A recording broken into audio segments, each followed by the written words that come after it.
Hello, everyone's Forest Focus as Nottingham Forest have beaten again, this time 2-0 at Newcastle United. Did we see anything to ease the pressure on Ange Postecoglou, or will that be it? Joining me to discuss all that and the game in full, first of all, is Dan Cook. Dan, good afternoon, mate. How are you? Yeah, I'm not too bad. Not too bad. I guess I might get better or worse as we go through this situation. I guess still coming to terms with it. Yes, we shall see. We shall see. Fothers, how are you doing? Yeah, I'm good, thanks, mate. I predicted 2-0 Newcastle start of the game, and I was right. So yeah, I guess that shows you just how far we've come in such a short space of time that we're expecting to lose. But no doubt we'll get into that too. Well, I expect to lose by more, so I don't know if I should probably take something from that. Perhaps not. I don't know. We'll get into it. Dan, kick us off. General thoughts on the game. I mean, it kind of was a game of two halves, but I think that was down to Newcastle's sort of their energy and intensity levels a little bit. I think the first half we contained them, and if that performance comes from any other manager, it's just a kind of a standard sort of away performance. You're not going to dominate, but you control them. But I sort of felt like once we got into the second half, you could see that Newcastle just up to the pressure, up the intensity, and then that showed, and we were under a lot of pressure around 50, 55 minutes before the goal. And you just sensed it was coming at that point. And we didn't have another gear to kind of go into, and we hadn't caused them enough problems to, for them to really have too much to worry about at the other end. So I guess, look, if this performance came under any manager at any time, I don't think you'd put too much sway in it going away to Newcastle. But at the end of the day, given where we are, given everything else that's going on, you just hope there's a little bit more from it, but there wasn't there today. Yeah, if this was one of his first 2 or 3 games, then I think you'd say, well, it's early, he's still learning. I mean, it is early, he's still learning. He's only 7 games in, but it feels quite a lot like the rot set in. I mean, I don't know, Fothers. Fothers, what did you make of it? Was it, as Dan says, first half okay, second half could have been 5-0? What did you think? Yeah, I think he's spot on. I think I was quite pleasantly surprised with the first half performance. Not because we looked like scoring or winning. It just looked better, and we looked a little bit more solid than we have over recent weeks. But second half, had it not been for Matt Sells, then it could have been 4 or 5-0, couldn't it? And I guess the question then is whether Sells has saved his job for a little bit longer. That would be my question, because actually, if we get hammered in that game, then the inevitable, I think, happens.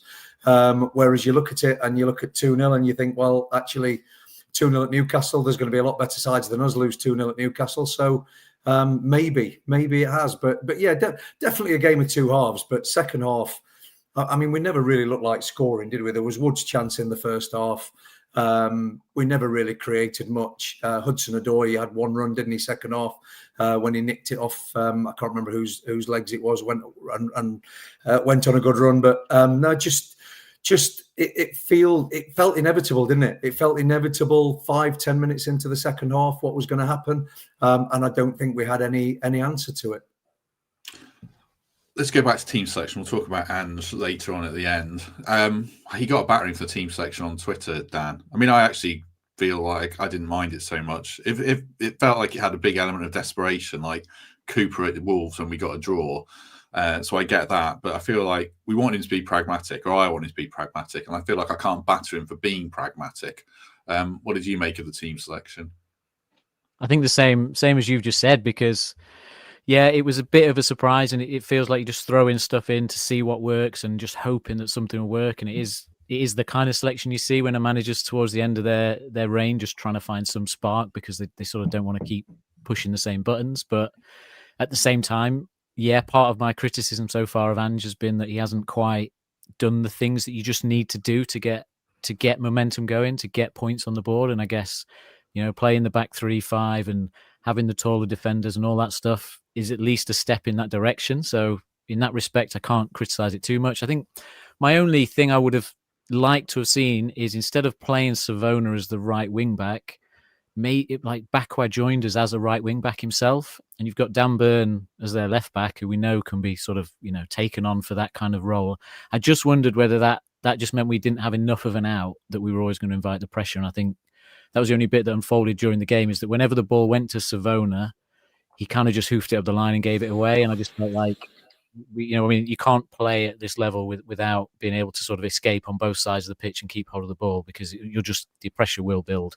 And in the end, that kind of happened. So, like, mixed. I can see why he chose it, and it turned out to be a sensible choice. But I can see why people questioned it as well.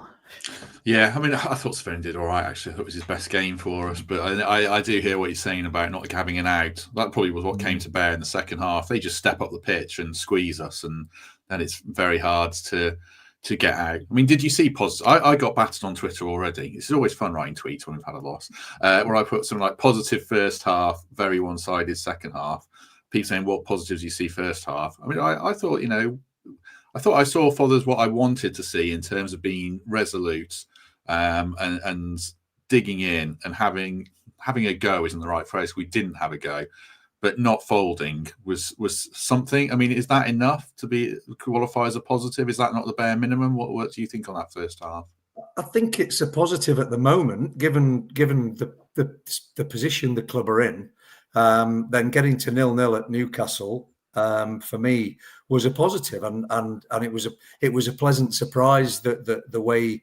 I mean, he's certainly not lost the dressing room, has he? The lads are playing for him. There's no doubt about that. It's just, I just feel like, and I don't know what anybody else feels to this, but it feels like he's got all the names in a hat, and then he just throws it up in the air, and whichever of the first 11 land, they're playing. That's what it feels like at the minute.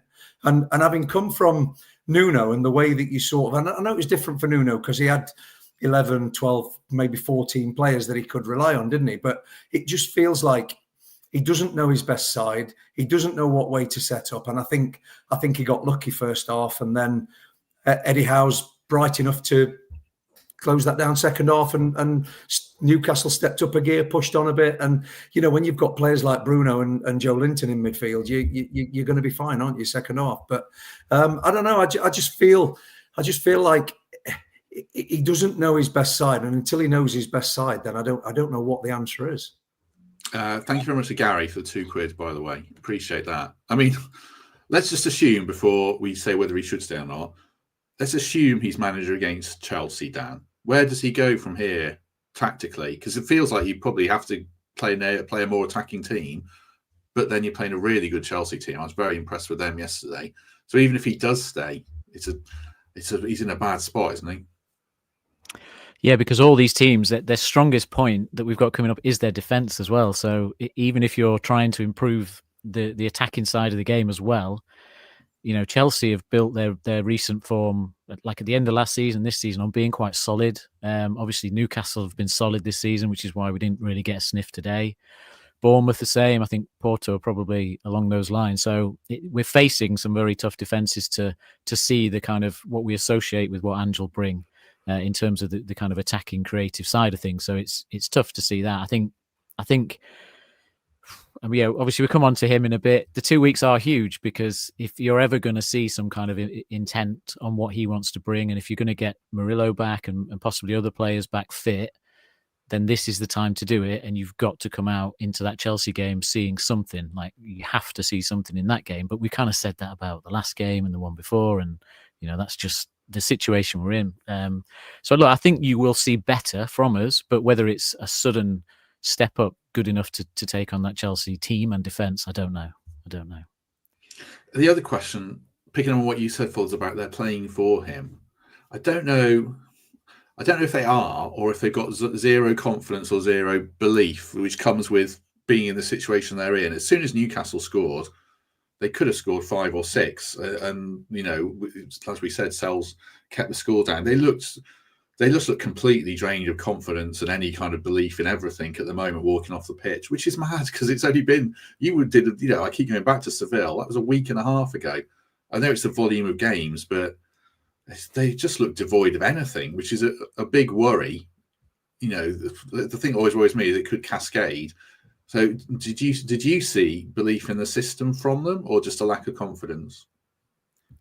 Well, I think winning's a habit, isn't it? And losing's a habit. And unfortunately, given the games that we've had, we're falling into this losing habit. And there was a stat. I didn't quite catch it because I was watching it in the pub, but there was a stat where is it last 22 games we've gone behind that we haven't got anything out of any of those games, and you can just see it, can't you? You can just see as soon as we go behind, and it was the same under Nuno, wasn't it? To be fair, but he got the great habit of sneaking the first goal, and away we went. So I don't know. I think losing's a habit. We're in that, and I don't know how we break out of it. I don't know how we break out of that habit. We don't seem to be having much luck. We got a little bit of luck with Woltemade hitting the bar earlier and it not going in.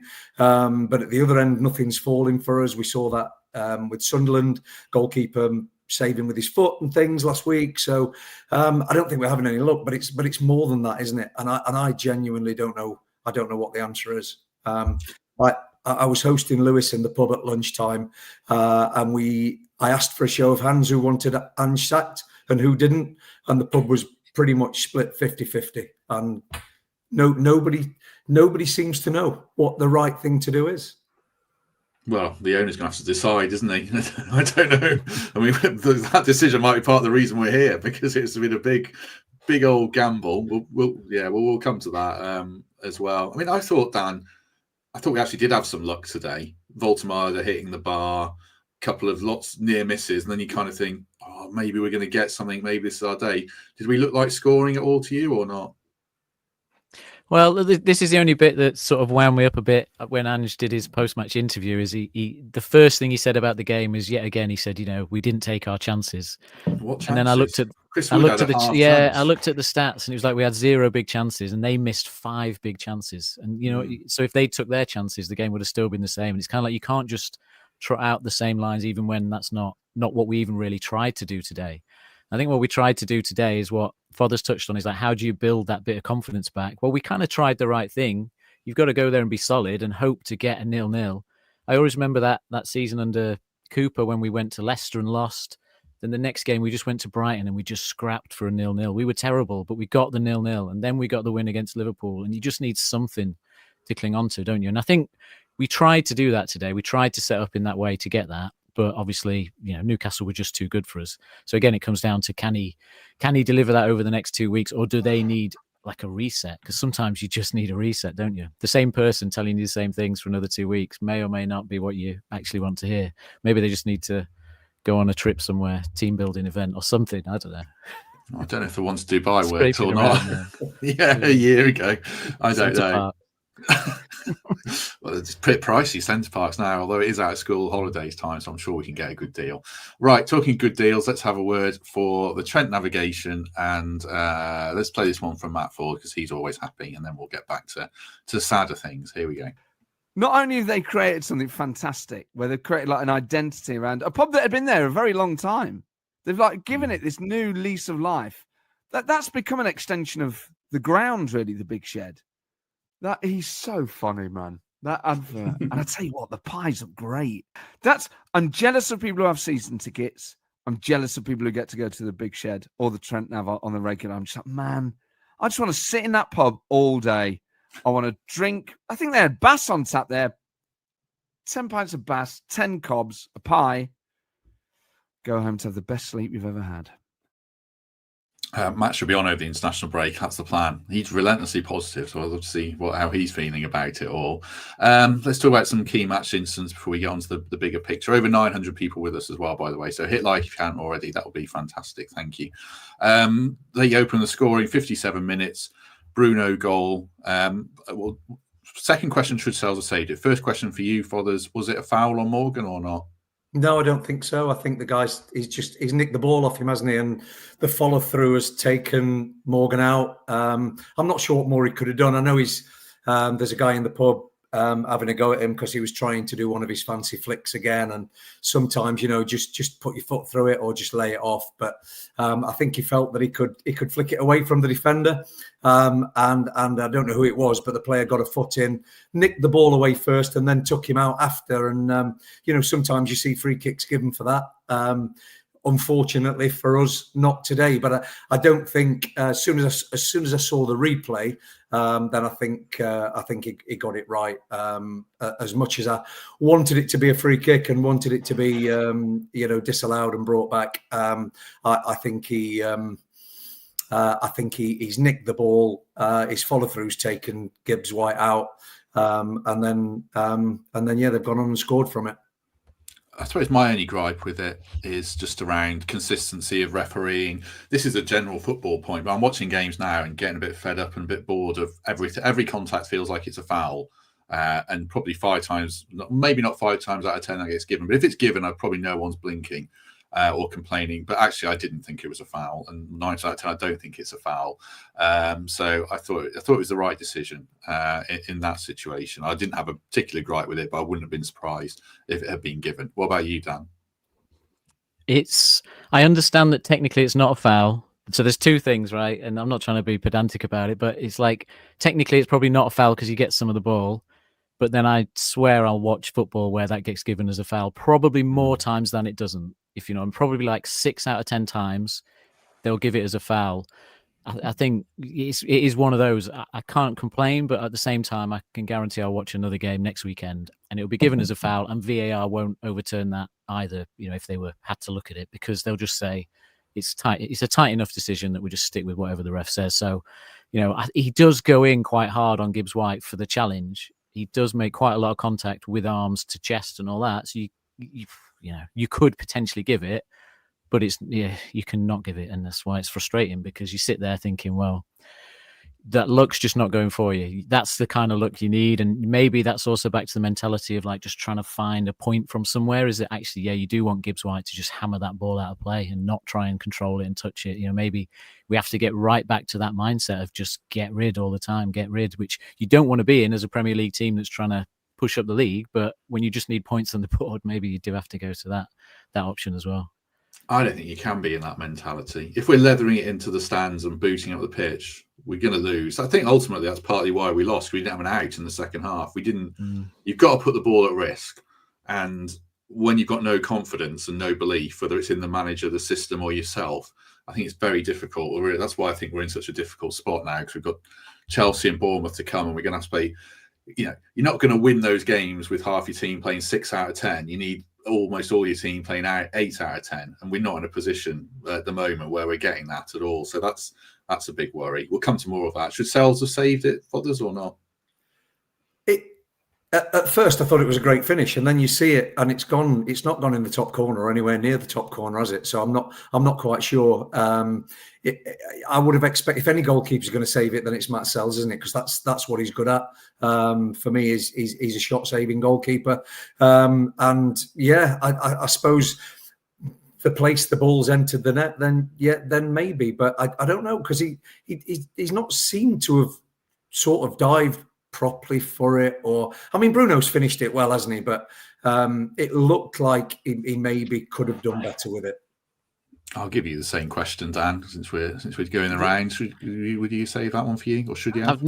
I've not watched it back enough myself, because I was too busy trying to watch back the foul, because that seemed to be the talking point. But I looked at the stats. You know, I put my faith in the stats. It's got an expected goal on target of 60% basically. So 60% of the time it goes in, or 6 out of 10 times it goes in, and 4 times out of 10 the keeper saves it, based on what the stats suggest, which on that particular one can be a bit mixed. So, it's a 50-50 one again. When your luck's not with you, he doesn't save it, kind of thing. He doesn't react early enough and save it. But at the same time, it's not a howler. No, exactly the word I was going to use. I don't think it's a howler. I was going to say on a good day saves. I actually think he had a really good day and kept the score down. But yeah, maybe on that one you can expect a little bit more from him. I mean, we opened up Fothers after 76 minutes. I mean, he did make 3 changes, but he didn't change shape until 76 minutes when he took Bakwa on for Morato. It didn't have the effect he wanted, did it? Because they could have scored a lot. I don't know when Woltemade hit the bar, but from there, Newcastle probably should have gone on to score more, shouldn't they? Yeah, I mean, we couldn't have complained if. I'm just trying to think of the clear-cut chances they had, but there were. Sells made a couple of great saves, didn't he? One where he saved it and then made a block as well. Harvey Barnes should have scored from memory. I mean, Sells has sort of kept us. No, he hasn't kept us in the game because we're already 2-0 down, aren't we, after the penalty? But what he's done is he's kept the score down, and I think if it had been 3, 4, or 5, I don't think we could have had any complaints, could we? And I think Sells has done that. But that's what he's good at. He makes himself big. He blocks shots. There was one save with his foot, which was a tremendous save, wasn't it? Again, point blank. So yeah, probably. I think Dan, you just said there 5 big chances missed. Yeah.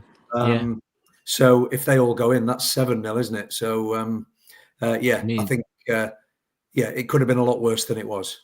That Morato one. The Morato one was, man, where he kind of laid it up for Woltemade. That was a turning point of the game, really. After that is when the pressure seemed to just mount. They seemed to be getting clearer and clearer chances after that. That's when I thought we might get lucky and get something out of it. I thought if you make that mistake, and then they hit the bar as well, and you just think, actually, it's only it was 1-0 at that point, wasn't it? And you think, actually, you know what, we are having a bit of luck today, maybe, but as it turns out, maybe not. Simon, thank you very much. Do us a favour, hit likes, folks. If you haven't already, that would be fantastic. It's part of the frustration as well, Dan. Where we feel we are as a club. I mean, those kind of performances were the kind of performances we were putting in under Cooper, and other games we did enough to stay up.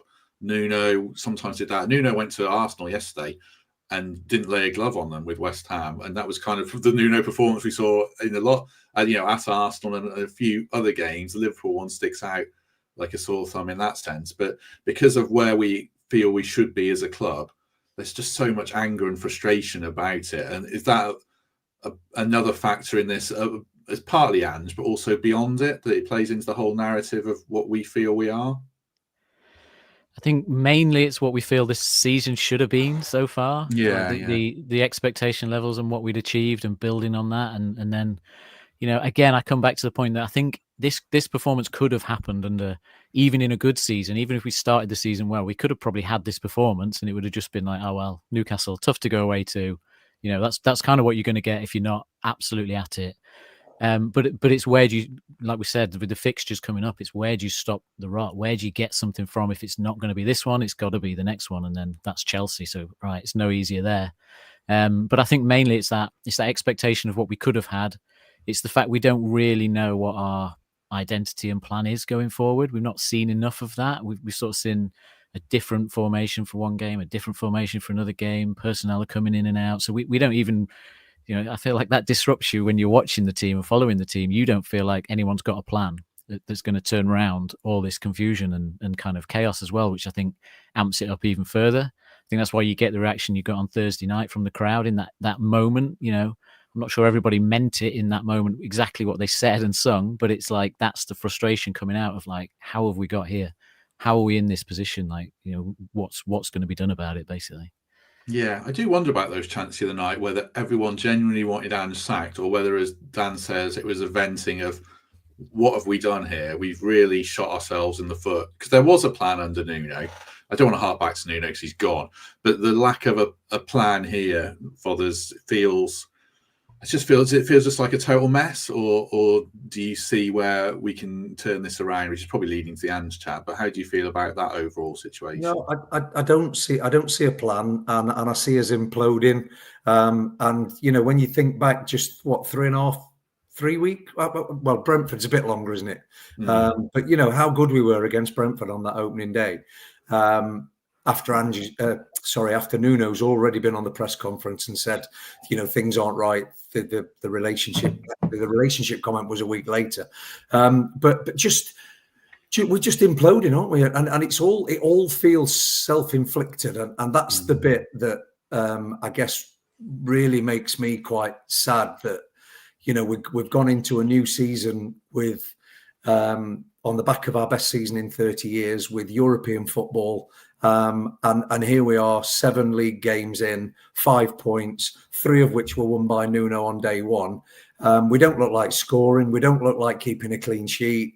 And we don't look like there's a plan. Even against Sunderland with 20 minutes to go, when Hutchinson came on and Hudson-Odoi came on, and actually the last 20 minutes looked good. It still looked good without a plan, didn't it? It just looked like, we're putting balls into the box, which their goalkeeper had a stormer, and it just feels like we just don't have a way out of this. And I don't know what the answer is. Like I said earlier, that half the fans want him gone, half the fans think he's not had long enough. The way that he plays football is completely different to what the players are used to, and it just feels like if we keep him, it feels like it's going to take a lot longer.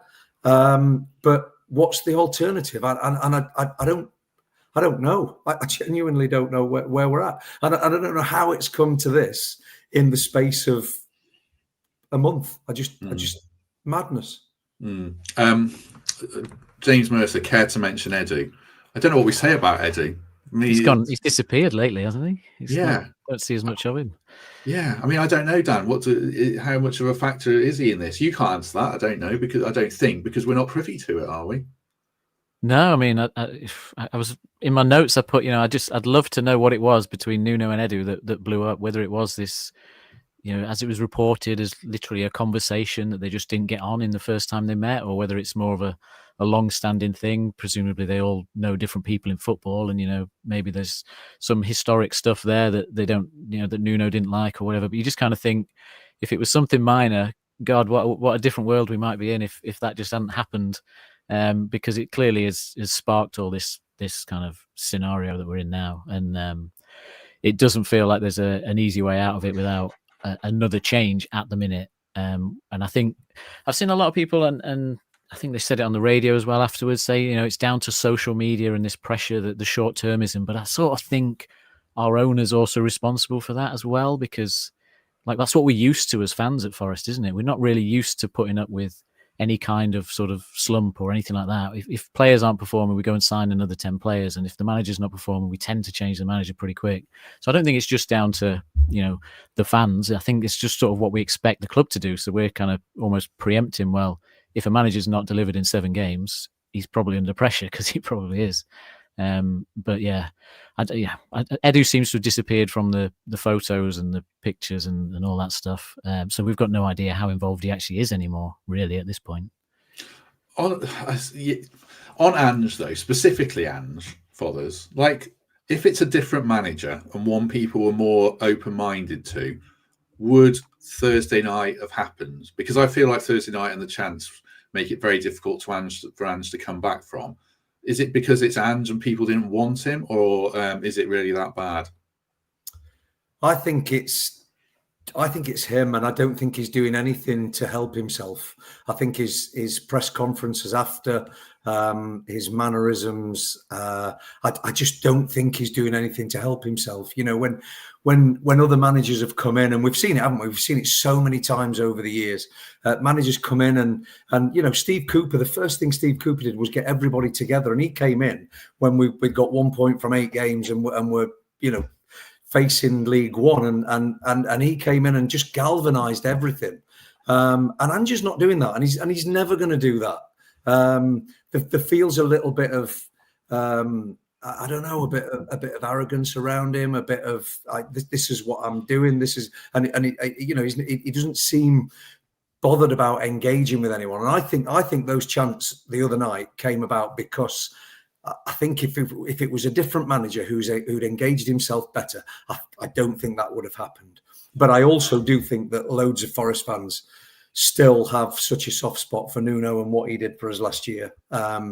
It's difficult. It's difficult to come in. It's difficult to come in as a new manager anywhere, isn't it? But to come in to a team that have just had their best season in 30 years, that's got to be nigh on impossible, isn't it? But he's not going about it in the right way, in my opinion. Yeah, I do feel bad for him in some ways. I mean, losing Murillo very early on, losing Aina before you've kicked a ball. It feels like things have gone against him, but also, as you say, he's gone against himself in the way he's done things. Well, the next question is, what should we do with Ange? So have a quick think about that, lads. Word of thanks for Nottingham Window Company. Have you say in the chat as well, Ange in or Ange out, just out of curiosity, as a sort of a de facto straw poll. Thanks very much, Nottingham Window Company. Anyway, if you're looking for new windows or new doors, do check them out. Check out the link in the description. They are the people for you if you're in the East Midlands. They will venture into other counties, I'm sure. So do check out the link in the description. And thanks very much for their support, as ever. Right, Dan, what do you do with Ange Postecoglou now?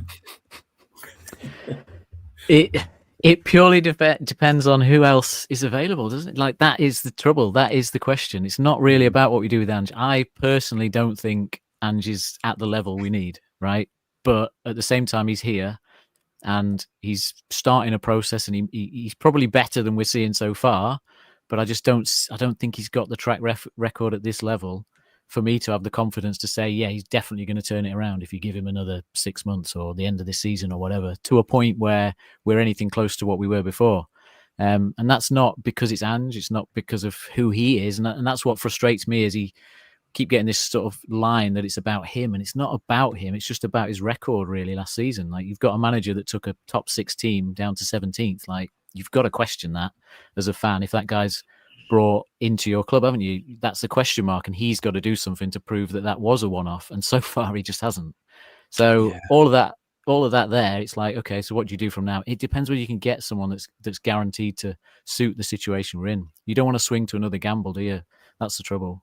Like, from here, he's never really addressed that. Maybe I didn't see in his press conference, I've never seen anyone say, can you explain why you finished 17th? And maybe it's an easy layup for him. And he just says, I had loads of injuries. There's loads of context around it. But he's never come out fighting and said, this is the reason we finished 17th. This is the reason I'm a good manager. Maybe that's an air of arrogance. I don't know that he's not said it, but he's never really either had the opportunity or taken the opportunity to get fans on side by tackling those questions. I mean, the obvious way to tackle those questions is to win a game of football. But he's not done that either so far. Okay, for the same question, and then we'll have to look at alternatives. But in principle, would you want Ange to stay or go now? I'm always loyal to managers. Always have been. I'm still mourning Steve Cooper going. I'm still mourning Nuno going. I don't think knee-jerk reactions, sacking managers is the right way to go. I'm a little bit with Dan on this one, though, because I don't see anything changing quickly, and I feel like it needs to. And you've just said there, the one thing that we need is to win a game of football, and we went in today just expecting us to lose, and sure enough, that's what we've got. There's a little bit of me would like him to walk and just sit there. They're mates, aren't they, allegedly? So just have a gentleman's chat over a beer or whatever, and just go, do you know what, this is not working for either of us. And then we've not sacked him. We've not made that decision to get rid of another manager. It's been a mutual agreement, and that's the way. But actually, then from the other side of it, you look at the 7 games that he's had: Arsenal away, Newcastle away. You're not going to get anything from them anyway. Some of the best football we've ever played for 45 minutes at Betis, or certainly that I've seen for a long, long time. With 22 shots against Sunderland, probably should have beat them. Should have won at Burnley. Is there that much wrong? Are we just expecting too much too soon? And I genuinely, I've got one foot that side of the fence, which is sack him, and I've got one foot that side. And like I say, when I asked it in the pub earlier, it was 50-50. And I genuinely don't know what happens next. But I love Forest, and I just want us to be successful. These podcasts are much more fun after we've won, Matt, aren't they? Tell me about it. Yeah. Tell me about it. This is hard to motivate myself. Well, not hard to motivate myself. Hard to keep talking about negative stuff all the time. Before I ask you that, then, Dan, a couple of things on what Father said there. Does his system to be successful rely on having better players than either we've got, or better players than almost all the teams you're playing? Yeah, I think that's it. Well, that's where he's been. Certainly Scotland, isn't it? That's where you are. You're in that team that's a level above, and you can afford to miss chances, and you can afford to kind of allow the opposition chances, because they will miss them, because they're just not at this level. We know what the difference is like from the Championship to the Premier League, just in terms of how clinical teams are. You give away the same chances, and you concede twice as many goals. And the difference between the Championship of Scotland and that sort of stuff is the same, isn't it? Like to here, to the Premier League. So is the style of play part of the problem? Well, I actually don't think we've seen that much of his style of play so far. And again, it's been a bit of a mismatch. And, you know, he's sort of tried it at Betis, and then against other teams, we haven't really seen it work at all. It's been like he's half in the camp of trying to make us defensively solid and half in the camp of trying to push a fullback forward as well. It's been very mixed to see whether there's any sign of it really working. But like I say, I don't think it suits us. I don't think we need it. Even though we've got better players, I'm not sure it's about that where we are. You can't just have one good season and then say, right, we're in that level. You've got to build on that gradually still. You've still got to take your steps up. I mean, you can look at the other examples of Brighton's and Bournemouth's and all that. They're not saying, all right, we've had a couple of seasons in the top half, let's rip it up and try something completely different, are they? They're building on what they're doing. And that's really the big frustration, is that's what the decision should have been from above. Now, whether that comes down to purely Ange or whether that is a decision as a club saying, actually, we'd quite like to change our style of play, I don't know. The only example I can think of Premier League teams successfully going from something distinctly conservative to totally different is probably Houghton leaving Brighton and Potter coming in, and that worked. Although Potter hasn't worked anywhere else since, but he still had 2 seasons finishing like 16th, 17th, didn't he? Before it eventually worked like 3 seasons later. Well, we're not going to tolerate that, are we? Because we've got ideas of rightly or wrongly, we are this, we are that, or our owner has, or our fans have, that feel we should be doing a lot better. But it's the performances, I think, for me. Like, Betis was great. We clinging too much to one really good half, but until after, it's what's followed after Betis. I can't remember the game after. Was it? Oh, it was Burnley, wasn't it? That was okay. Sunderland, I didn't think we were very good at all. Midtjylland, I thought we were horrific, and it was like manager sacking performances. And then today, was it enough? I think the thing that I would say is you look at Chelsea and Bournemouth. Are you going to get anything there with this manager? Probably not. So then do you give him Man United and Leeds the next 2 home games? Then you're 11 games in. I feel like if we're going to keep him for the international break, you almost have to keep him until the next international break and see if there's anything there. Because if a new manager comes in, then we're going to have to give him time, and we're probably going to have to say, well, we're not going to get anything against Chelsea or Bournemouth necessarily. So it's a really tricky situation. Let's look at the alternatives. Go on, Fothers. Before I was just going to say, you know, Chelsea and Bournemouth. No, I don't see us getting in the current situation. And okay, he's got 2 weeks to work with them during the international break.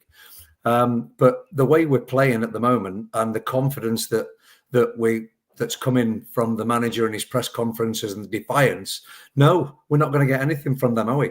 And then straight away, like you've just said there, you're 9 games in, and you've got that decision to make again. But again, I don't know whether sacking a manager is the right thing to do. But this just feels, and has from the start, like such a mismatch, doesn't it? From where we were to where we are now. Worrying. Well, it goes against all my instincts to sack a manager after 7 games, but it feels like he probably has to go right now to me, which it's risky, but I feel like it probably is the right thing to sack him. The other flip side of the coin, as you say, Dan, is who comes in. We did this the other day, but I'll put it up again so people can see. Make those guys bigger. These are some of the free agent names that are out there, and I put free agent names because this is how Marinakis has tended to operate. Obviously, on that list, I suppose, would be Marco Silva. If there's a compensation package to be agreed, but I don't know how that would be. I mean, someone said, it wasn't you, Dan. It was a guy called Az I'm in a WhatsApp chat with. Why do we spend loads of money on players, but we'll never put our pocket money in our pockets for a manager? Because he does tend to go for free agents. Free agents on the market then. Southgate, Spalletti, Motta, Rosa, Ten Hag, Terzic, who you could make a case for. There's a few you could make a case for. Dyche, Bruno Lage, Hasenhüttl, Solskjaer, Carrick, Benitez, Danny Roll. That's the flip side of the question, Dan. What do you see on that list, if anything, that you like? Honestly, there's quite a few I don't know enough about at all. There's quite a few I'd rule out quite quickly. Look, when I said about you don't want to go from this manager to another gamble, well, if you don't want to gamble, you go Sean Dyche, don't you? And you finish 15th. you start keeping clean sheets. But I don't want to do that. I don't want us as a club to go into that. But it's the least gamble of the options. Obviously, you'd love the idea of someone like Carrick, who potentially could become a good manager, but has he got the experience to step into this kind of situation? Not really. And the same with Danny Roll. I think he did a very good job at Sheffield Wednesday, but again, we're at the point where you need someone who's been there and done it a little bit more. And that's what, when we moved from Cooper to Nuno, it felt such a good fit because Nuno had been at the exact level we were aiming at, not just once or twice, but he'd done it, over a number of years. So it felt like such a good fit. Whereas you sort of lurch in here from either someone who's tried the Premier League and failed, which you could kind of say with obviously Ten Hag, who's closer in style to what you'd expect from Ange, maybe possession based, but he's kind of been there and failed. So he brings a load of baggage. And I just think we can't afford to have someone with a load of baggage again, because the fan reaction will be the same, won't it? It will be like, well, why have we gone from someone else that had a bad record to another guy who's got a bad record? Like, there's got to be a bit of a break. And I was joking in one of our WhatsApp groups saying, like, it almost needs to be someone we've never heard of if it's going to be a compromise, because then at least they might get some breathing space because no one will really know enough about them. Like, if you bring in a Benitez or a Southgate or a Ten Hag, it just feels like there's so much baggage there ready to be thrown at them if things don't work out. And that kind of almost applies to Dyche as well. You've not put Van Nistelrooy on this list. He must be available. No, he is. I couldn't bring myself to do it. There's a few I haven't put on this list that are out there. I mean, I'm just looking, the pundits, Fothers, like the ex-players, are saying you can't sack him. You've got to give him time. He's only had 6 games. I think he's had 7 now. He's had 3 league games. That's the conventional argument, isn't it? You give a manager time, and because if Ange left now, he would come out and think, well, he'd be within his rights to say, I've not had enough time. I was on a hiding to nothing. I've been royally stitched up here. That's the conventional point of view, isn't it? It is, and I, that's the side of the fence I guess I'm falling on, that he's not had time and he needs time, and if he's given time, then it could work. I mean, to be honest, looking at some of those names on that list that you've just put up there, I've got some sleepless nights coming. I should add Gary O'Neill and Lee Carsley. I've omitted from the list in there. Lee Carsley is in work though, but you're not helping my sleepless nights. No, I know. I don't know. I think the sensible way to look at it is, sacking a manager when he's not had long enough is not the right thing to do. But it just does feel with Ange that it's such a different way of playing, and he can't change, he can't adapt. I was with Michael Dawson 3 weeks ago. I did a Q&A with him, and this was literally before he'd even played a game under Ange. And he said he won't be able to change. This is the system. This is the way he plays. This is what he does, and he can't adapt. And it feels like that. And it feels like we're miles away with the players that we've got from what he's trying to do, because we don't even know what he's trying to do. So how will the players know? So I don't know. It feels like the right thing to do is to stick by him. But it also feels like, how long can you do that, and where is that next victory coming from, or his first victory, where is that coming from? I mean, there are other managers out there who aren't on that list, Dan, obviously. There's younger ambitious managers like Kieran McKenna. Liam Rosenior is doing a very good job at Strasbourg. Frank Lampard, dare I say, is doing a very good job at Coventry. I suppose that's another roll of the dice, isn't it? It feels like we're in a very perilous situation, and maybe this ends up being fine, and we finish 14th, and that's not a great season, but it's not a disaster. But it feels on a knife edge, doesn't it? Yeah, there is a scenario where I think, you give Ange time, and we're not completely in a relegation battle. There's enough time in the league to deal with that. I worry more with the European results, like getting the results we need to make sure we're going to get through that group, because that. Are you bothered? Are you that bothered about Europe? I mean, I'm only worried. My big worry is the Premier League, and I can't face going back to the Championship. If we have a bad season in Europe, it feels like a nice adventure that's gone wrong to me. I am bothered about it, but not obviously not at the extent of being happy to be relegated for it. Not at all. I want to be a distance from it, but I guess going into this season, I sort of assumed we'd finish maybe 11th and 12th anyway.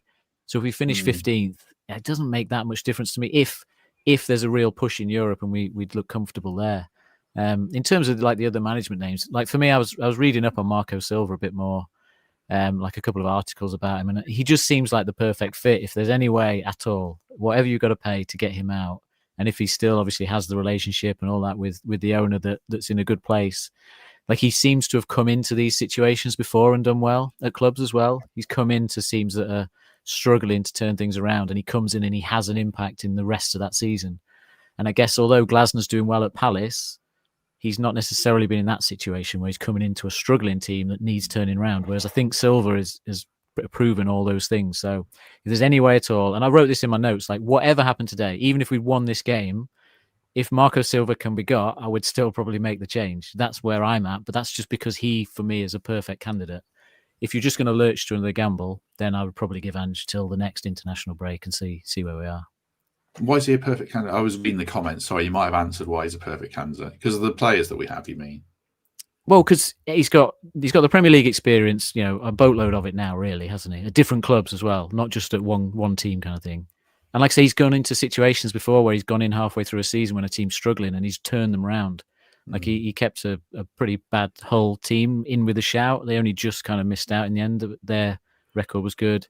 He did something similar at Watford, and then because of the interest at Everton, he kind of, his head got turned, but he was doing a good job at a team like Watford, and then he did all right Everton to start with and stuff. And so he can come into this situation and have that immediate impact. I think that's why I'm saying he's a perfect candidate. Derek asks, will I keep the podcast going if we get relegated? I mean, yes, because I like to have a job, Derek, or I like to have a job that isn't a real job. So, yeah, I will do. But let's hope it doesn't lead to that. I mean, do we get relegated if Ange is manager for a whole season for us? Or it wouldn't be allowed to stay that long. Do we get relegated if Ange is here at Christmas or not?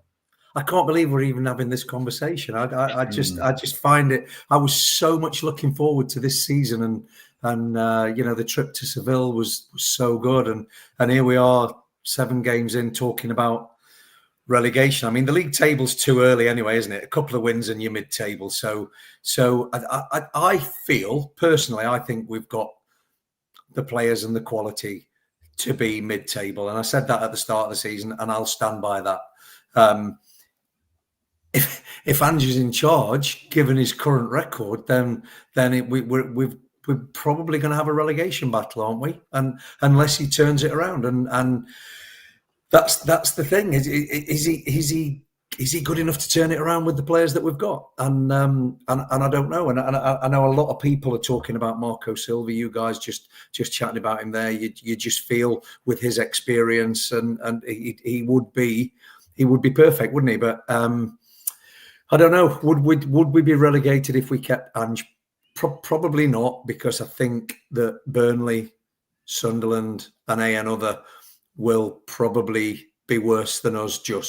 But it would be a bit airy come March, April time, and we don't want to do that, do we? We've been there. We've done that. We need to be looking up rather than down. I suppose the other question, Dan, is around timing. I mean, I'm making Paul Morley's argument now.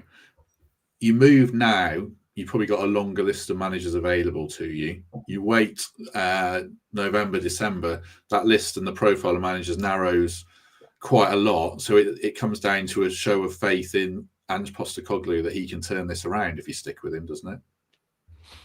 Yeah, that's a depressing thought. I suppose I hadn't thought about it that way, that as you get further into season, that's why teams go for these lurches into managers that really are a last resort.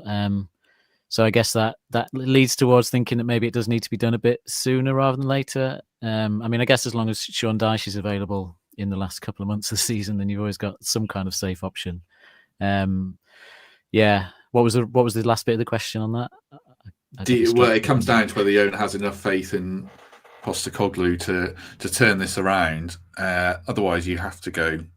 If he sticks with him, then you have to go for a Dyche type manager. I do imagine. I don't know. Come November, December time, I don't know. There'll probably be other names out there by then that maybe look more attractive. The list of available managers now doesn't look particularly attractive, but come November, December, then it might look different, I guess. Yeah, that is the big question: is how much was this a planned appointment? Ignoring all the sort of gossip side of it, how much of this was because the owner believed that Postecoglou was the right guy for the club, and how much of it was completely unexpected because of the Nuno situation, and he was just the guy that they had a relationship with to get him in. And I guess if it was the latter, then there's probably more chance that he doesn't necessarily have the faith, and it was kind of like, okay, come in and, hopefully this works out. Okay, 7 games in, it hasn't worked. Let's make another decision, probably a longer term, thoughtful decision. Whereas if it was one that, as was rumoured, that had been rumbling on all summer, then you would assume that the owner's got more faith in him and he will stick with him for longer. We don't fully know that, do we? It's all sort of bits of reports here and there. I would say it's an uphill battle if we don't find a result. Well, probably 2 results before that next international break, and one of them's got to be the European games. Obviously, out of all the games, we've got to get the result on the board in Europe for the owner to be any more patient. I think, because I think the ownership fully on board with winning that Europa League and getting Champions League football on the back of it. So I think that's the bit that will put pressure on Ange if we slip really off the pace on that. Yeah, I'm really torn on it. I know I said like 10 minutes ago he probably should go, but I don't know. I honestly don't know. It's who comes in next. You reset the clock. Fans would have to be patient. You can't be 7 games in and chanting sacked in the morning for another guy, because I think you're just dooming yourself then to an awful season, because we are quite early in. I mean, I don't know. It's difficult. Any final thoughts, Fothers, on this situation? I'll have a quick look through the chat. Oh, yeah, one quick one. Sorry, Dave. So will it affect FFP? I think it does if you pay off a manager. It's a football cost. So I'd imagine it does. But we'll probably sell a player at the end of the season for big money. And then we'll be all right. But that's a depressing thought, selling our best players if we have a terrible season as well. Yeah, exactly. Yeah. And in January, we end up signing loads of players to suit a different manager, and we're back to where we were. That's another reason to stick, I guess. I don't know. Fathers, any final thoughts on this? I feel like I've contradicted myself all the way through the show, but changed my mind. And I'm going to do the same by you asking me now, because I just want Forest to be successful, and if that's my dream, is that's with Ange, because he's the current manager. I don't know. I don't know what the answer is. I've seen Ange in, I've seen Ange out in the comments. If it was me, I'd give him a little bit longer, because I don't think the performances have been as bad as maybe people are making out. Today we played against a very good side. On Thursday night, we played against a side who are very, very experienced in Europe. Sign Philip Billing. But why didn't we just do that? I mean, what a player he is. And the third goal came because we were pushing for an equaliser. So I don't know. I'm. Let's give him till the next international break and then make that decision then. See, I think the performances have been really bad, the last 3. But is 3 terrible performances enough to sack a manager? Does it all come down to the Ange narrative?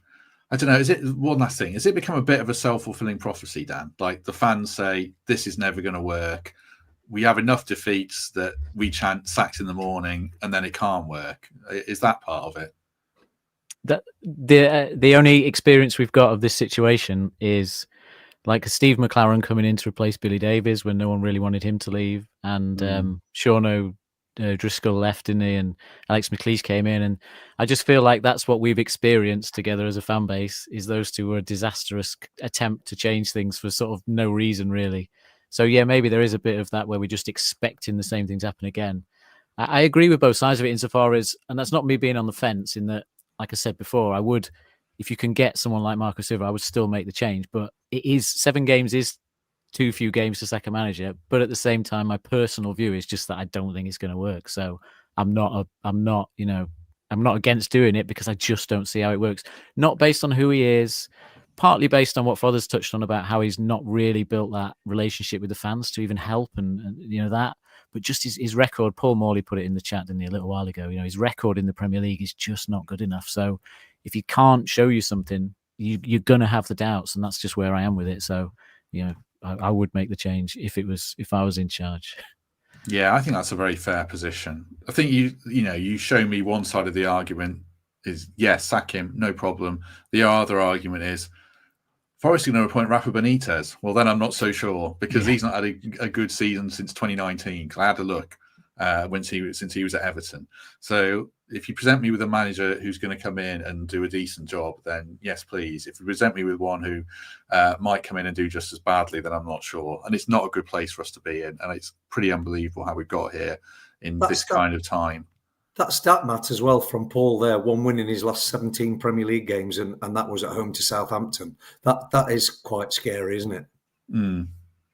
Yeah, well, it is, When we're saying here the one thing that we need is to win a game of football, and we've got a manager who's won one of his last 17, and that was home against the side who won, well, just beat Derby's record by scraping a draw against Man City towards the end of the season, then, yeah. And there you go again, you've swung me the other way now. Who knows what the answer is. Someone's just texted me. I won't say who it is because I don't know if they want to read it out. But there is one manager who's come in and had success in his last 2 jobs mid-season. He's already on the Marinakis payroll. Mendilibar, who is the Olympiacos manager, who is a pragmatic manager, I think, Dan. I don't know if you see much of them, but he's sort of in our mould, isn't he? He certainly changed them to a high press team when they weren't necessarily before. I remember looking at that in the stats. So again, that makes me think that there is this sort of view in the ownership group of the clubs that's how they want to play in all the teams, and that's partly why we push for this change to make us a bit more of a front foot side and all that. But that's speculation. But yeah, I mean, I can't imagine. Again, it kind of comes with baggage, doesn't it? If you bring the manager over from Olympiacos to Forest, there's that question that you can immediately point at and say, well, yeah, but why not go and get the best guy, right? Why not get the best guy rather than the guy that's just at the club Do we have to? We're approaching an hour. We'll probably wrap it up for an hour. Do we have a right to expect more from individual players? Followers? I mean, even poor old Elliot Anderson's getting dragged down now. He's had 2 fairly ropey games. Obviously, Morgan we'll always discuss because people do. Does Ange have a right to think these individuals are better than this and they've got to show a bit more?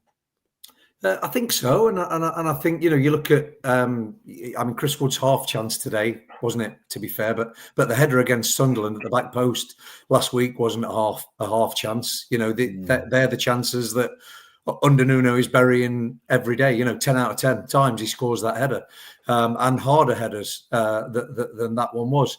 Yeah, I think so. I think you've got to look at all of them.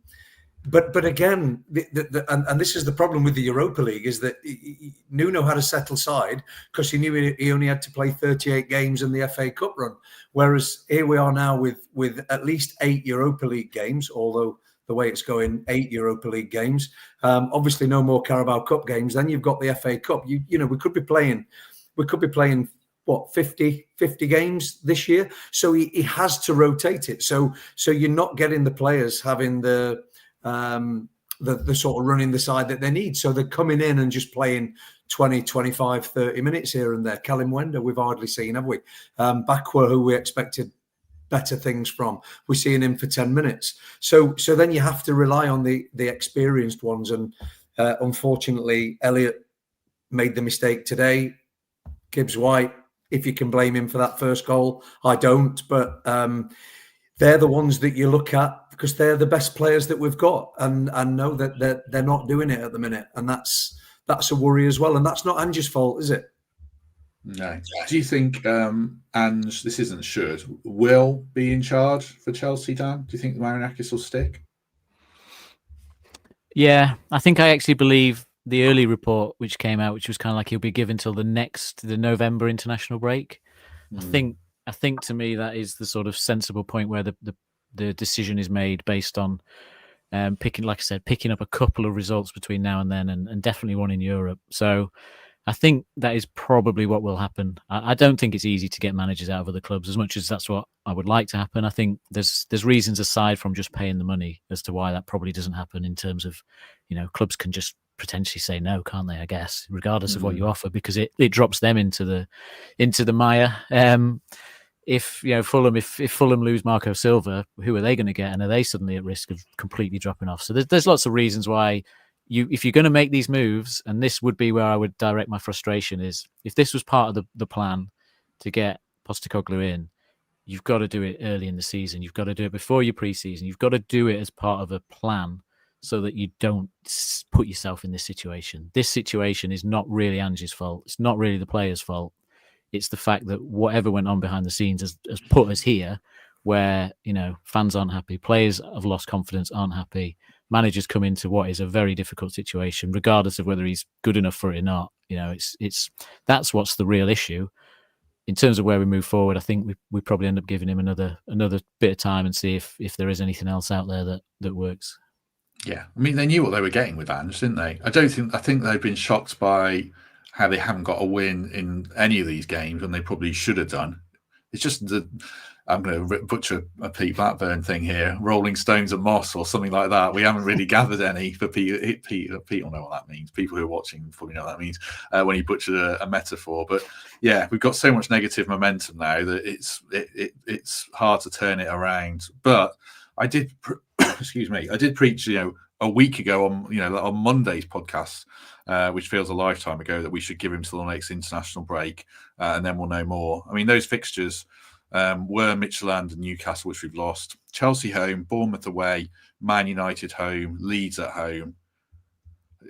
Final thoughts on that, Fothers? Give him those games and hope that he wins. And Porto, sorry, those are the Premier League games. They've got Porto in that time as well. But I'm focused on Premier League. Hope he gets at very, very least 4 points from Man U and Leeds. I don't think that will placate fans, but is that conceivable to you? I think Matt Sells has saved his job today, because I think without Matt Sells' saves, we lose that 4 or 5-0, and I think he's gone. I think the fact that we only lost 2-0, which sounds horrendous, doesn't it? We only lost 2-0 means that I think he will get a stay of execution, and that means going all out to get a win against Chelsea. And I think it's one game at a time. I get what you're saying about the international breaks, but I really think that it's one game at a time, and I think Matt Sells has earned him that today. But I think, let's see what happens against Chelsea in 2 weeks. And I think if Chelsea come and turn us over, and let's be honest, I think the way most Forest fans are feeling at the moment is that they probably will. And then there's a decision to make again. And that's, does he get that next game? Not a healthy position for a club, though, is it? It's not. We were in a healthy position 6 weeks ago, weren't we? We were entering a season that we all couldn't wait for, and we've shot ourselves in the foot. And we're in this position through our own making. This is not through anything else other than things that have happened internally that didn't need to happen. And here we are talking about sacking a manager after 7 games. And I just want us to win. I just want us to win, and I want us to win for Ange, and I want us to win for all the fans that were there the other night, and all the Forest fans all over the world, because this is not fun, is it? And we've had 3 great seasons. Okay, the first 2 we were just staying up, but we all felt together, didn't we? And at the moment, it doesn't feel like we're together. And I think part of that is Ange, and Dan and I touched on it earlier, the way that he's come in and he's not really embraced what Forest is all about, which Nuno did and which Steve Cooper did prior to that. I just want us to win a game. And if that's with Ange against Chelsea, then bring it on. And if it's with somebody else against Chelsea, then bring it on. And I'm really sorry to all the listeners that I still don't know what the answer is. Well, yeah, I think the easy thing to do is to say, get him out, sack him, all that stuff, which is fair enough. But I think it's like more nuanced than that, which is part of the reason we're on the fence, because I don't think it's entirely Ange Postecoglou's fault we're in this position. And then if you sack him, it's not a slam dunk that things improve. So you have to try and be more considered than just sack him. But I do know why people would certainly want him to go, because it doesn't feel like it's going to work. So why could I argue that it's the wrong thing to say sack him? I just think it's who's the next manager is probably the thing that maybe gives me pause for thought. But yeah, it's not going well. Right. Hopefully people have enjoyed that. And like I say, I tried to make it nuanced. I've got 2 good panelists here who can do that. Just quickly, as ever, we do man of the match as normal. Let's try and finish on a man of the match and a few players who did themselves a good service today. Dan, any for you? Nico Williams did well against Elanga. I didn't think Elanga looked that good. I sort of didn't watch that performance and miss him, if you like. So I think Nico, again, as seems to have been the case this season, effort and everything from him. I guess he probably was the standout. Jay Cunha was a bright spark, in terms of he looked pretty calm and comfortable and did what he needed to do as well. So I'd probably give him a shout out. Fothers? I've got 3 written down, Cunha and Williams being 2 of them, Dan, and the other one being Matt Sells, because first one questionable, the first goal, but after that, I mean that's what a great penalty. I mean, he's no goalkeeper saving that, and again, I feel like saying he kept us in the game, but he didn't, did he? Because his saves came at the end, but what he did was maybe kept Ange in a job for a little bit longer. Yeah, those are the 3 names. Sells, although maybe he should have saved the first goal, but it would have been a really good save. Williams, I thought Jai Cunha was good. I don't know what the benchmark is with Savona with me, because I haven't been impressed with him, but I thought he was steady today. Morato, apart from his Rick, did all right as well. I mean, he's sort of an underlying positive of a god-awful season so far. He's done okay. But I still obviously really hope we get Murillo back. But those are the ones anyway. Right. We shall be back tomorrow, 9 a.m. with Kelv and Temps and maybe Pete. So we'll probably just have this whole conversation again. So join us for that if you can, see what they say. There's been over 1,000 people with us, which is great. Do us a favour, hit like, hit subscribe, do consider membership or Patreon, or just a lovely 5-star review on Apple or Spotify would be appreciated. Dan, any final words, anything you want to add before we let you go? I mean, I think you've got 2 weeks, haven't you, to discuss this over and over, whether he might go or not. Hopefully, if he does, it's sooner in the international break than the last one, which again didn't help. But no, look, it's one of those days where you kind of come away from it thinking, well, it could have been worse, even though you've lost 2-0, and that's not a good place to be in. It'll be nice to have a few distractions from football for a couple of weeks, I guess. Hopefully, I mean, when I say hopefully, that means people aren't going to watch. Watch the videos for 3 seconds. It counts as a watch on YouTube if you're not going to watch any. Fothers, thank you very much. Any final words? Sorry. No, I don't think so. Just it's just tough times, isn't it? And we're not used to it. We've since Steve Cooper came in that day 4 years ago. It's been there's been so much positive stuff to talk about and things to talk about, and this is the first real rocky patch that we've hit. And just let's all just stay together. The atmosphere at the City Ground on Thursday night wasn't great. That's not going to help either, is it? So come on, next game, Chelsea at home. Come down the nav before. Come and see me doing my quiz before, and then let's get behind the lads. And whether that's with Ange or not, who knows where we're going to be in 2 weeks' time. But just fingers crossed we can pick something up from the Chelsea game. A few questions about your hoodie, Fothers. What is it? Seattle ice hockey, because football's depressing me at the moment. So I have got my Forest shirt on underneath because I was with Lewis earlier, so I wore one of his shirts. But yeah, ice hockey is the future at the moment. I heard Lou gave us a shout out for the podcast. I have to owe him a beer for that. I heard you mentioned He did, and he said that unfortunately he can't get on as much as he used to because obviously his job role's changed a little bit. But he loves it when he's on. So the message is keep asking him. He's in good form. He was in good form today. I did ask him about Ange, stay or go, and he didn't give me an answer either. So there you go. Who knows? That's a kind of decisive punchary that means I'll definitely ask him on again soon. Don't worry. I'll have him on. People ask about Fletch. Yeah, we'll get Fletch on as soon as he's available. Don't worry. Did Forest Ladies win today? I thought they were losing. So well done to them, as Alan says. Shout out for them for winning. Right. Tomorrow, 9 a.m., we're going to do, if Ange is still a manager, the manager, we're going to do a quiz, and Dan's part of that in the week. If he's not, then we'll just rip it all up and start the conversation again. Right. Have a good day, everyone. Thanks for your company. Hit like on your way out before you go. Thanks very much, Brucey. And if we don't see you tomorrow, we shall see you soon.